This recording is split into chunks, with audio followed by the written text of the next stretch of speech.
Jehoshaphat, a leader, made some mistakes, but sometimes got it right. Certainly wanted to lead the people in a way that was for their best, that they would live healthy lives with one another and with God. He sent judges out in the community to help turn them from ways that were not helping them as a society back to a blueprint that God had for them, based primarily on the 10 Commandments of the Bible.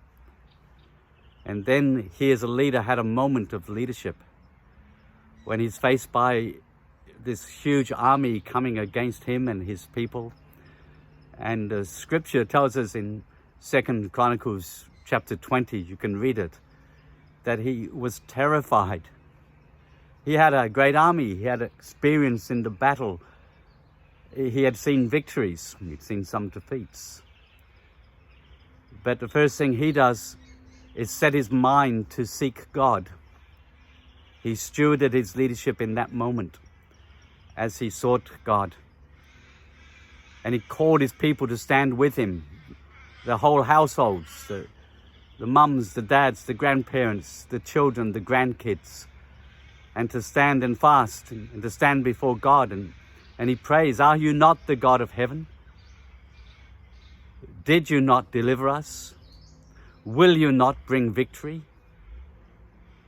And then he declares, "We are helpless. We don't know what to do, but our eyes are on you."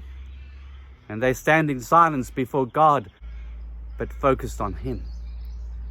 And then God touches someone else he has gifted with a word of prophecy from the word, and said, "It's not your battle, it's mine," says the Lord.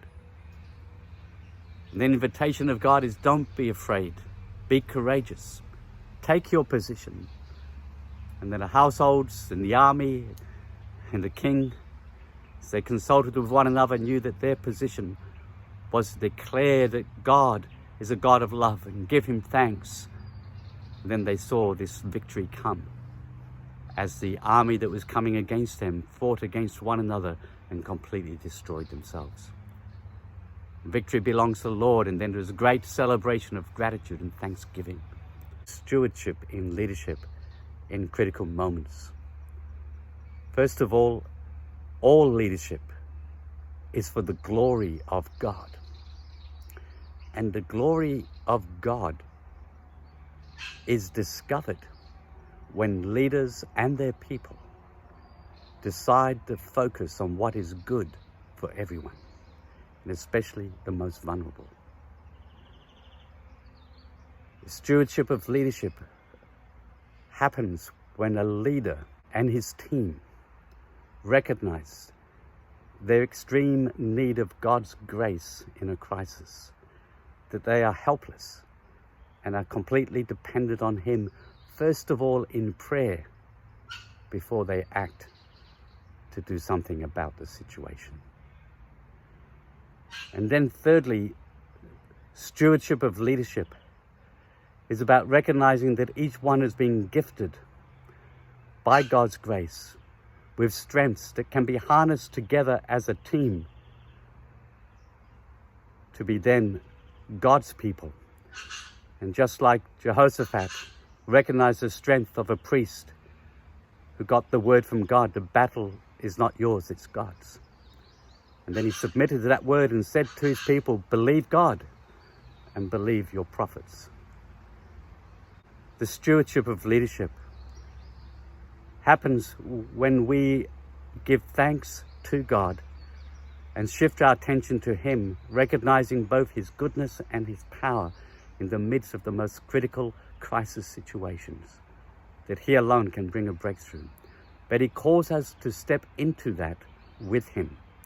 And then the final aspect of being a steward in leadership is to be generous with our lives, whatever the cost, and to lay it out there as an act of worship for God's glory, but also together to be available to fight whatever battle we have to fight in order to bring good to the whole community and to all nations. This is good news when leaders learn to walk with integrity before their God for his glory in all things for the good of all people. Stop complaining and get on board together and move forward with his grace. Amen.